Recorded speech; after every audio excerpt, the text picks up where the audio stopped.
first thing first, this has been boiled to blanch it, peeled, and then deep fried. Okay, so what I'm doing is I'm just lightly crushing it before I'll put it in the machine so that we can get a nice uniform mix. You can grate it if you wish to, but it's just nice to keep a little rough texture so that you can get some of the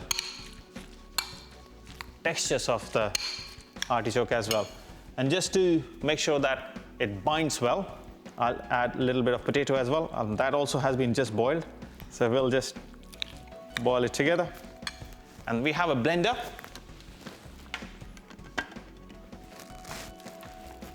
I'll tip everything in this. For mixing purpose also, it'll be great.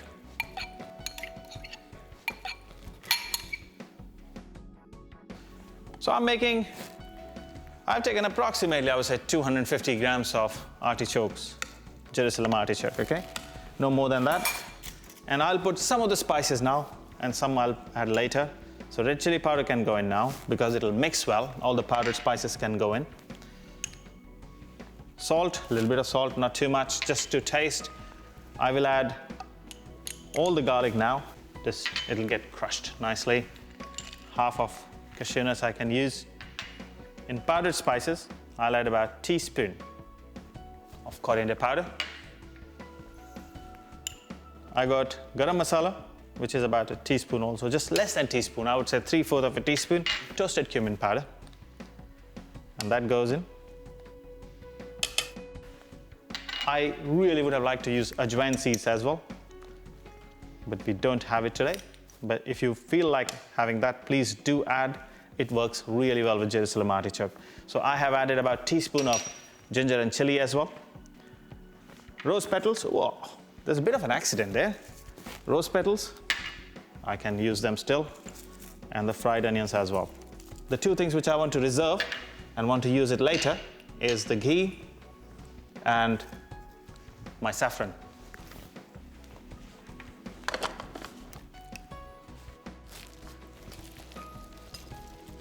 Yeah, it's actually quite wet, so it's best to use the hands.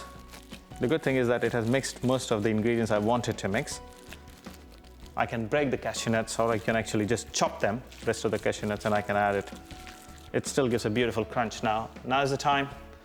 I'll add the saffron, the butter. You can use ghee, won't be a problem. Now this mixture looks very wet, okay? And if it happens to you also, you can actually use a little bit of breadcrumb, or you can mix in more potatoes. Just grate the potatoes and add that. We've got some mint and coriander both in this. Ideally, especially after adding the butter, you should rest the mixture a bit in the fridge, but this will be okay. We'll go straight into shaping into patties. We'll take about this big, and then just shape them into tiny burgers. Okay, and I'll put them on a tray and rest them in the fridge before I fry it.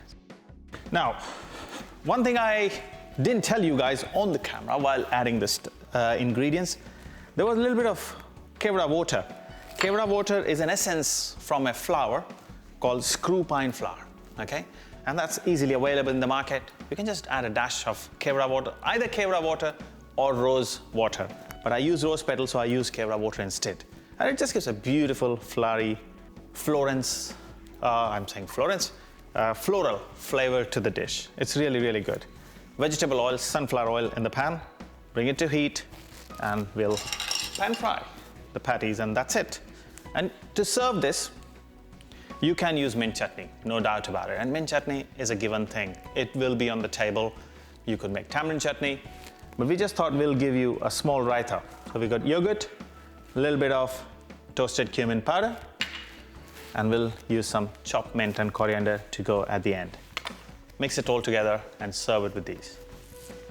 So that goes in. And just remember, they're very delicate, very, very delicate. They break very easily. So you have to be very careful. I'll put only 5. I don't have confidence to stick the 5th one in, or the 6th one in, sorry. Yeah, 3 of them I have, 4 of them I have now. The fifth one is still there. It's not moving. Once it moves, I'll take it off. And then that's it. While this is frying, what I'll do, I'll quickly chop my herbs.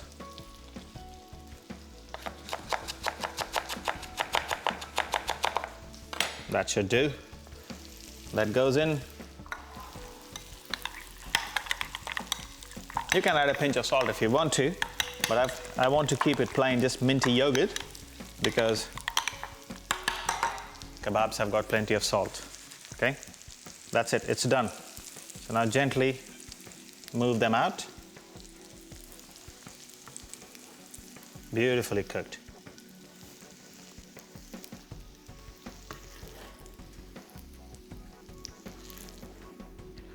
Done.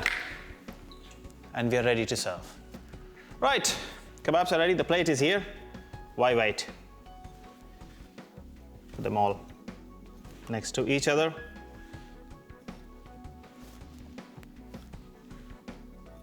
Okay, I have room for 4 only, so one is for my producer. Better keep him happy for the next series. Okay, so a little bit of yogurt on top.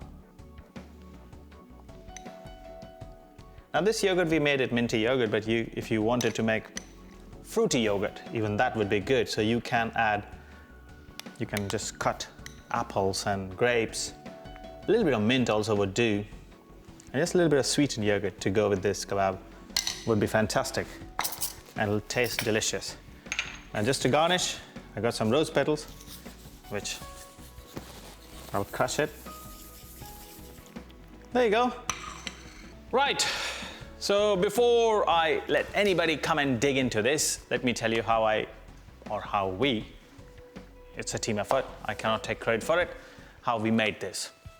First thing first, we had Jerusalem artichoke, which we boiled and then fried to get a nice texture, nice caramelized flavor out of it. Also mixed 1 boiled potato, 1.5 boiled potato, I would say, mixed together. Red chili powder, pinch of salt, 4 or 5 garlic cloves, coriander powder and garam masala powder, that goes in. Toasted cumin powder, fried onions, mixed all together. We also added chopped mint and chopped coriander to it, a little bit of ghee and a little bit of flavored saffron milk, and made a beautiful patties, pan fried it and served it with yogurt mix or yogurt relish, which was flavored by toasted cumin and chopped mint. And here it is on top. We have garnished with some dried rose petals. You can use fresh rose petals. So that's it.